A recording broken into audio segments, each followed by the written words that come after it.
Oke, kita lanjutkan. Sekarang kita akan belajar tentang masalah percabangan. Nah, teman-teman kan biasanya sudah mengetahui ya, percabangan. Yaitu percabangan berarti ada if, ada else, ada elif ya. Nah, ada switch case dan lain sebagainya. Oke, di sini saya akan mencontohkan percabangan yang if. Nah, misal seperti di bahasa pemrograman lainnya, Python juga memiliki statement percabangan if. Nah, ini di Python expression diletakkan setelah if dan keputusan ditentukan berdasarkan nilai kebenaran dari expression tersebut. Nah, di sini misal nih kita akan mendeklarasikan terlebih dahulu variabel kelereng. Nah, kita punya kelereng ada 10. Nah, jika kelerengku ya. Jika kelerengku, nah ini ngapain gitu ya? Akan print. Nah, print kelerengku ada, setelah itu di koma ya, koma terus nama variabelnya, misal seperti itu. Oke, ketika kita jalankan programnya, nah nanti akan ini ya, akan mengeluarkan outputan berupa kelereng ada 10. Nah, seperti itu. Jadi apa namanya? Dia akan mencetak ketika kondisi if ini bernilai 1 atau bernilai benar. Jadi di sini kan otomatis kelereng itu kan langsung otomatis dia true. Nah, kalau misalnya jika dia benar, maka dia akan ngeprint. Nah, misalnya gitu. Oke, setelah itu, misal nih, ketika kita mau tidak hanya satu statement aja, jadi kita punya beberapa statement, bagaimana sih? Misal nih, jika kelereng itu kurang dari atau lebih dari sama dengan 10, maka ngapain? Kalau enggak, ngapain gitu ya. Oke, di sini contohnya ya. Misal nih, kita akan membuat masalah tinggi badan. Oke, misal kita bikin variabel yang namanya tinggi badan. Nah, tinggi badan ini kita akan menjadi inputan ya, masih ingat ya teman-teman ya. Dan mempunyai variabel integer. Nah, masukkan masukkan tinggi seperti itu ya. Nah, seperti ini. Oke, jika seperti ini, kita akan menganalogikan atau menglogikakan variabel tinggi badan itu. Jika tinggi badan lebih dari sama dengan 160. Nah, maka dia akan print. Printnya apa? Printnya di sini Anda boleh masuk seperti itu. Nah, jika tidak, jika tidak, print tidak boleh masuk. Oke. Oke, jangan lupa diingat-ingat di sini kita menggunakan yang namanya ini ya, apa namanya spasi ya. Nah, kalau misalnya ini else di sini berarti bukan miliknya if. Jadi di sini sudah sendiri. Tapi ketika dia pakai tab satu kali di sini, else ini punyanya if, bukan tersendiri seperti itu. Jadi kalau misalnya kita hapus seperti ini, dia itu else-nya sendiri. Ketika deploy, sorry. Oh, kebalik. Saya lupa. Input, terus ini integer. Oke, kita apply. Nah, masukkan tinggi misal tingginya itu 150. Nah, di sini akan melogikan tidak masuk. Jika tinggi badan lebih dari 160, maka dia akan mengeprint ini. Kalau tidak, dia akan ngeprint ini. Nah, seperti itu cara bacanya.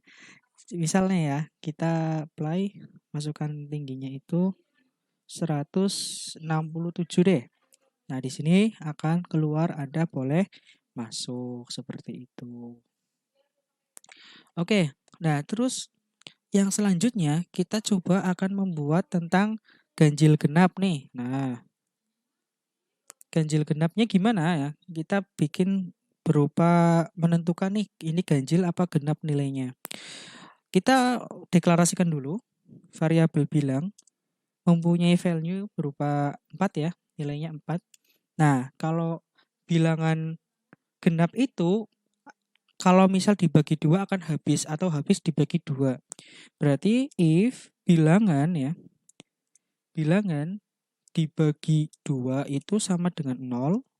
Nah, maka ngapain? Maka dia akan di-print bahwasanya bilangan itu adalah genap. Nah, seperti ini. Terus di sini adalah otomatis else ya. Nah, else print bilangan adalah ganjil seperti itu. Bilangan adalah ganjil. Nah, seperti ini. Ketika di-apply, dia akan nih, di sini akan muncul outputan berupa bilangan adalah genap. Misal nih di sini bilangan sama dengan 3, berarti di sini akan bilangan adalah ganjil seperti itu. Nah, selain itu kita bisa tidak hanya if else aja. Nah, kita bisa pakai yang lainnya. Nah, misalnya ya. Jadi jika apa ngapain, jika tidak ngapain, jika tidak ngapain, jika tidak ngapain. Nah, berarti ada beberapa percabangan ya, beberapa kondisi. Oke, berarti saya buka Paint dulu. Oke, misal nih ya, jika benar itu ngapain? Sorry. Jika benar ngapain nih gitu ya. Jika benar, if true dia ngapain? Dia misal true ya. Nah, dia akan bilang benar. Kalau tidak, nah sini dia bilang salah. Nah, misal kali gini sudah if elif lagi. Nah, kayak gini, if elif ya. Sorry, elif, else if ya, else if. Nah, seperti itu, else if ngapain, jika benar ngapain, jika salah ngapain, seperti itu. Oke, jadi kalau misalnya ada 3 kondisi ya, 3 statement, berarti 1 if, 1 elif, 1 else. Tapi kalau ada 4 statement, 1 if, 2 elif, 1 else. Nah, seperti itu. Misal nih di sini ada untuk menentukan nih nilai if elif. Nah, misal seperti itu.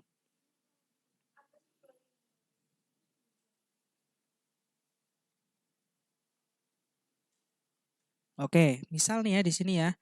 Di sini ada seperti ini. Kita akan menginputkan sebuah nilai ya. Masukkan nilai tugas.